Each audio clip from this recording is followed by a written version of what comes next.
এই first time আমি ঝুমাকে রেখেই যাচ্ছি একা একা, কারণ তোমরা সকলেই জানো যে ওর শরীরটা খারাপ, ওর প্রচণ্ড ঠান্ডা জ্বর, তার জন্যই আমি একা একাই যাচ্ছি। তোমরা এখন হাঁটতে হাঁটতে যাচ্ছি গাড়ির কাছে। আর আজকে এমন একটা ঘটনা ঘটে গেছে আমাদের সঙ্গে।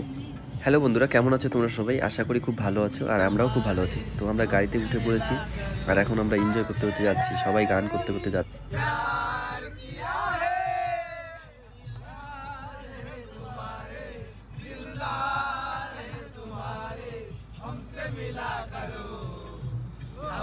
তারপর ফেসে গেলাম আমরা জ্যামে, প্রচণ্ড জ্যাম।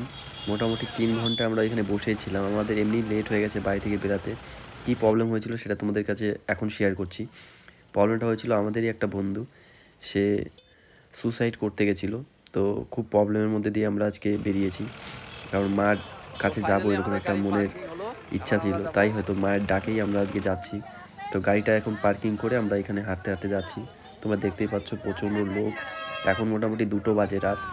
বাড়ি থেকে বেরোতে একটু লেট হয়ে গেছে, এই কারণেই এত রাত হয়ে গেছে। আর আমরা এখানে মায়ের নাম নিতে নিতে যাচ্ছি সবাই একসঙ্গে। কী যে মজা হয় সেটা হয়তো তোমরা না আসলে বুঝতে পারবে না। তোমাদের কাছেও অনুরোধ থাকবে, তোমরা যদি পারো তাহলে অবশ্যই এসো। দক্ষিণ দিনাজপুরে তোমার এটা বল্লা মায়ের পুজো হয়, তো অবশ্যই তোমরাও এসো এখানে। আর চলো এখন ভিতর দিকে যাই।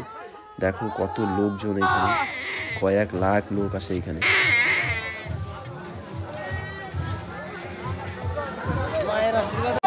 আসুন দূরে না দাঁড়িয়ে 5 কিলোমিটার হেঁটে তারপরে এইখানে দাঁড়ালাম একটু ভোগ নেওয়ার জন্য। তো এখান থেকে ভোগ নিয়ে নিচ্ছি, সবাই সবার মতো করে ভোগ নিয়ে নিচ্ছে। আর আমিও এখানে ভোগ নিয়ে নিলাম মায়ের কাছে নিয়ে যাওয়ার জন্য। তো সবাই এখানে ভোগ নিয়ে তারপরে একসঙ্গে বেরিয়ে পড়লাম মায়ের মন্দিরের দিকে।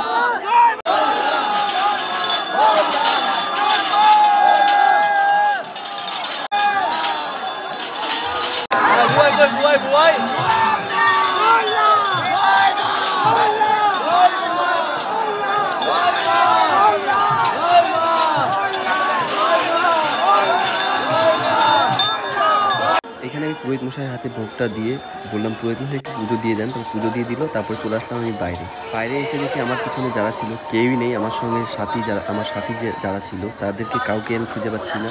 তারা মেলার মধ্যে কে কার মতো চলে গেছে, কোথায় চলে গেছে। তারপর আমি চলে আসলাম পাঠা, যেখানে মানত থাকে সেই মানতের ওইখানে। তো দেখি সবাই লাইন বাই লাইন দাঁড়িয়ে আছে। তো ওইখানেই দেখি সবাই দাঁড়িয়ে আছে। তারপর সবাইকে আমি পেয়ে গেছি, আর কয়েকজনকে আমি পাইনি। তো তারপর চলে গেলাম সবাইকে নিয়ে। ওরা নতুন এসেছিলো, তাই ওদেরকে একটু দেখাতে নিয়ে আসলাম মায়ের যে এখানে বিসর্জন ঘাট, সেই ঘাটে নিয়ে আসলাম সবাইকে দেখানোর জন্য। তারপরে এখান থেকে বেরিয়ে চলে আসলাম মেলার। আমরা আসছি প্রায় 18 জনের মতো, কিন্তু আমরা আছি মাত্র 9 জন। আর 9 জনকে আমরা খুঁজেই পাচ্ছি না। মেলার মধ্যে দিয়ে আমরা অনেক খোঁজাখুঁজি করেছি, আমরা কাউকে পাচ্ছি না। তারপরে আমরা চলে গেছিলাম বাইরে, আমাদের গাড়ির কাছে। তো আজকে অনেকটাই কষ্ট হয়েছে। কষ্ট বলবো না, অ্যাকচুয়ালি মায়ের মুখ যখন দেখেছি তখন সব কষ্টই সব যত দুঃখ কষ্ট সব আমাদের জল হয়ে গেছে। তো মায়ের কাছে এটাই চাইবো যে সকলকে ভালো রেখো মা, আসছে বছর আবার হবে। তো আমরা চলে এসেছি পার্কিংয়ে এসে একটা অদ্ভুত জিনিস দেখলাম। এটা আমার আগে কোনোদিন দেখিনি। পুজোতে কে ভাই এইভাবে সাজিয়ে নিয়ে আসে গাড়ি, বিয়ের মতো করে। মনে হচ্ছে বিয়ে করতে যাচ্ছে, এরকম করে সাজিয়ে নিয়ে আসে। তো এখানে চলে এসেছি আমরা গাড়িতে, এখন বসে আছি আমি গাড়িতে। আমার এখানে প্রচণ্ড খিদে পেয়ে গেছিলো, তাই একজনকে আমি পাঠিয়েছিলাম যে যা একটু কিছু নিয়ে আয়। তো ও আমার জন্য রুটি নিয়ে আসছিলো, রুটি আর তরকারি নিয়ে আসছিলো। আর ওদের জন্য ওয়েট করতে করতে, মেলার মধ্যে যারা হারিয়ে গেছিলো তোমাদেরকে বলেছিলাম, ওদের জন্য ওয়েট করতে করতে সকাল হয়ে গেছে। আর আমরা এই কয়জনেই গেছিলাম টোটালে।